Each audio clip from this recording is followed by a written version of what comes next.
Hi, my name is Romain Charles and I'm an astronaut support engineer in Cologne, Germany. 10 years ago, I was selected by the European Space Agency to simulate a trip to Mars. So with 5 other guys coming from Russia, China and Italy. Together we spent 520 days, 1 year and a half, to answer the big question: is man able to endure the confinement of a trip to Mars? And this mission of a year and a half was a success because we were 6 when we entered, still 6 when we exited a year and a half later. And today, like most of you, I'm confined at home. Our confinement is really important to limit the spread of the COVID-19. And so I wanted to share with you a few tips that I may have discovered or used during Mars 100. So my first tip is about the beginning of the confinement. When you start confinement, everything is kind of new, you need to adapt, and usually you have a lot of energy for that, so you have to make it your own. But it's really important to remember that this confinement is temporary. It will have an end, and anything that you cannot do right now, well, you can just do it a bit later, and that's okay. So in 2010, when I entered the modules of Mars 100, I remember that I was pumped up with all the new things that we had to do, and we need to find how to eat and how to clean the place and how to work. But I remember consciously telling myself, okay, now this is your whole universe. Everything that you cannot do here, well, you just do it in a year and a half. And actually, I needed that at some point. I remember that one day I had a craving for water all around my body, and I just wanted to jump in the sea or in a swimming pool. So I told myself, okay, in a year from now, when I exit the modules, I will find the best swimming pool in Moscow, and I will jump into it, and that will be great. And just 2 days later, the craving disappeared, and I could continue the mission successfully without even remembering or thinking about it so much. And fun fact, the first swimming pool that I saw was actually in Munich, Germany, a month after exiting the modules. So my second tip, actually I received it from a colleague who was a former submariner, so he had some knowledge about confinement. And he told me to stay busy, always have something to do, be it watching a video or reading a book. Always plan things during your day, because that's when you don't have anything to do that you sit in a corner and start to have dark thoughts, and it becomes harder for the confinement. So always have things to do. So in Mars 100, after a few months, I had some habits, a little routine, but I realized that I needed more. I wanted to get more out of it, so I planned myself some activities, and they were like improving my Russian or reading some technical books. And to each week, I wanted to do a certain amount of hours with those activities. And to follow up on that, I was just using Lego bricks, and each of those was representing one activity, and I would keep track per week of what I was doing. And each time I was doing an hour, I was allowing myself to build something with this new brick, a house or some plane or anything like that. And that's how I would keep track of all the activities I had planned for myself. My tip number 3 would be to be present. It's easier said than done, but try to take every day as it is and not think ahead too much about the whole confinement. Roughly a year into Mars 100, we received inside the modules plenty of messages from the outside saying congratulations and how was it, tell us about your story inside. And on one side it was nice to have those congratulations. On the other side, it obliged us to look at the big picture, at the whole confinement of 520 days, and that was hard because we were really focusing on the present. I remember during this period I was less patient. I was more grumpy. It was hard to describe, but it made it more difficult to be obliged to look at the big picture. So really focusing on the present, taking one day after another, helps to go through, and 1 + 1 + 1, the confinement is finished at the end.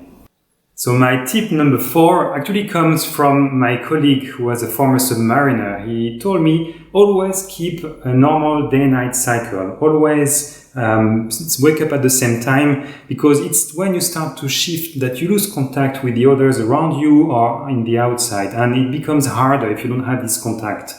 And I really listened to him, and during Mars 100, every single day I would wake up at 8 a.m. every day. Well, actually, one day I allowed myself to wake up later. It was on the 1st of January 2011. On that day, okay, I woke up at 9 in the morning.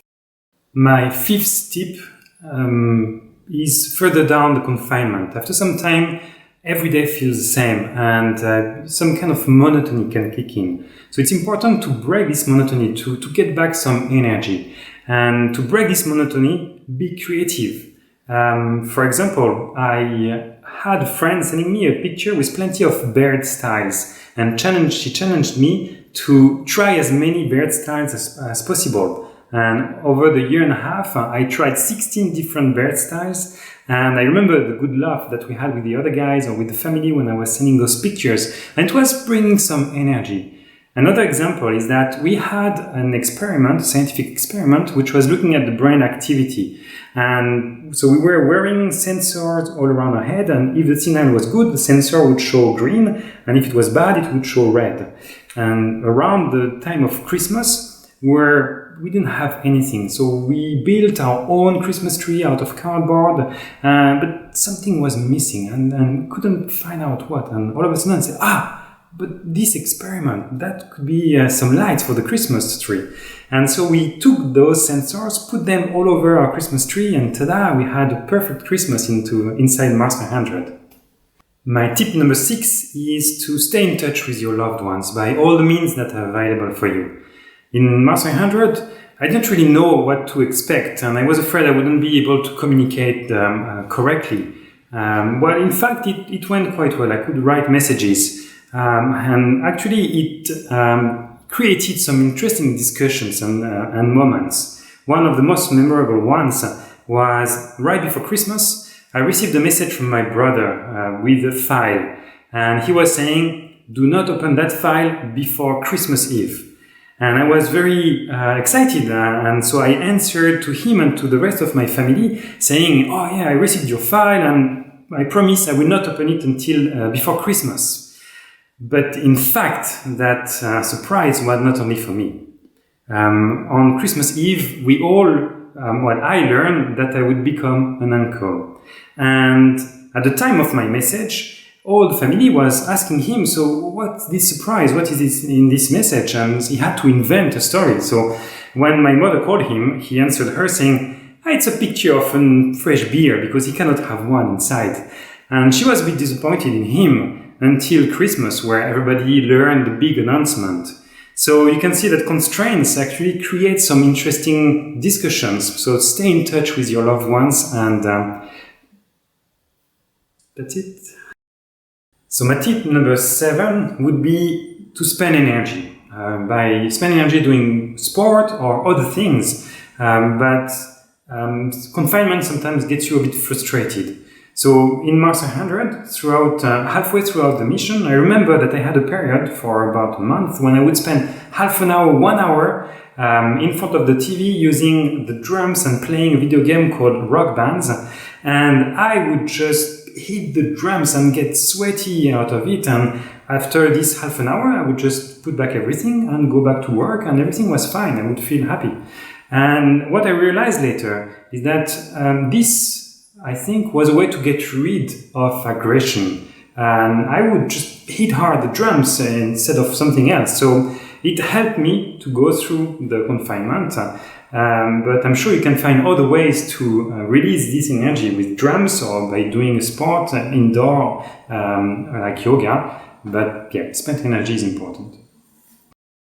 So my tip number 8 will be linked with tensions.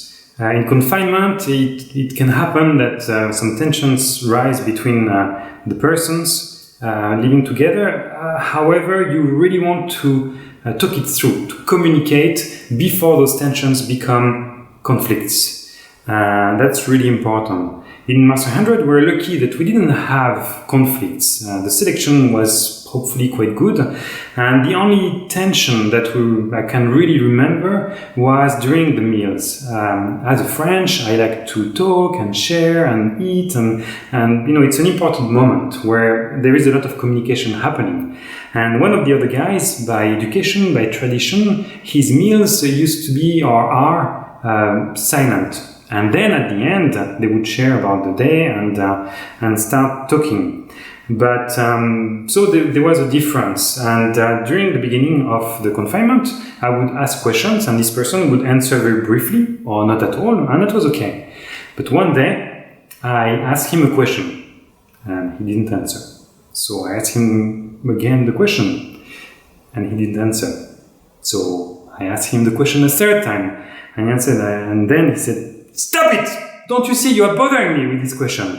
And I was taken aback a little bit because I wasn't expecting that. So the end of the meal was a bit awkward. After the meal, I went back to my room, and what is important is that just 10 minutes later, he came to my room and said, "Yeah, sorry, I was a bit rough, but you have to understand, at home it's silence, so your questions, that was a bit too much." Then I understood the difference, and we could find compromises together. He would come a bit earlier so that he could eat without any questions, and then stay a bit longer during his coffee or tea and share with us. Or I would just prevent myself from asking him questions and ask only at the end, talk with the others during the meal and ask him at the end only. And with that, it worked for a year and a half, and the mission was a success. So communication is really important as early as possible. My tip number 9 is for the end of the confinement, which brings unexpected rewards. You will take pleasure in rediscovering or redoing the things that you didn't have in confinement. When we exited the modules of Master 100 after 1 year and a half, I remember 3 moments in particular. The first one was when we received fresh food. It was the first time, it was like an explosion of flavors in my mouth, and I really loved it. Another one was when we were brought to quarantine. We were all in the car and looking around and rediscovering, and we would call each other and say, look over there, a dog. Oh, look, a baby. Things that we didn't see for a year and a half, and we didn't think about them. So it was really a pleasant moment, but the most striking one was the next morning. We had to wake up early to do some blood draws, and that allowed us to see our first sunrise after a year and a half, and it was magnificent. So I really wish that the end of your confinement brings you some unexpected rewards too. Today we all endure the confinement for a very good reason. We are here in our home to prevent the spread of the COVID-19 so that our families, our friends, our neighbors are protected. And it's really important to follow strictly the rules of confinement so that everybody can have a chance to be treated correctly if they get ill. And from the confinement of my home in Cologne, take care.